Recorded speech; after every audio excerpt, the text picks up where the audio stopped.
If you have a chance, Tiffani, there's a documentary called Mr. Rogers and Me. It's not any of the known documentaries. It's not the one with Tom Hanks.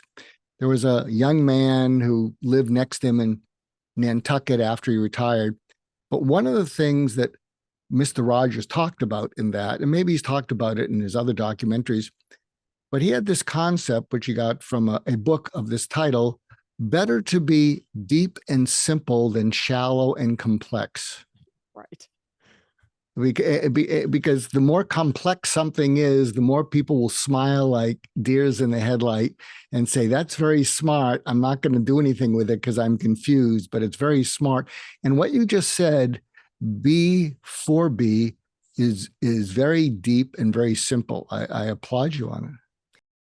Well, I can tell you that going back to what we were saying a few minutes ago about the sort of superpower, the first book, Growth IQ, was a modernization of growth strategies people have had for 100 years, literally.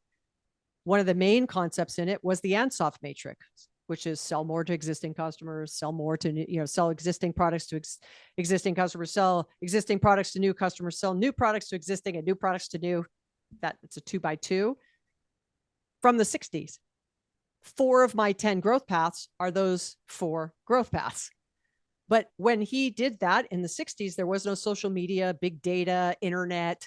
The speed of business was very different. So I modernized it. Well, I did the same thing in experience mindset. Harold Levitt had come up with the Levitt Diamond, which was people, process, and technology, PPT. And so I added culture. And people, process, and technology means something very different than it did in the 70s. It just does, because technology is different, processes are different, and the workforce is different. So, I think one of my superpowers is that being able to really take something and distill it down to just its basics. And when I got feedback on Growth IQ, more so than the content, people commented on the structure. It was simple to follow. I continue to reference it. I know exactly where I can go.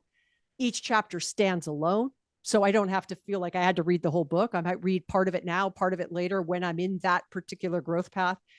And I tried to do the same thing with experience mindset, where you could talk about employee, as I said, thousands of books talking about people, thousands of books talking about customer.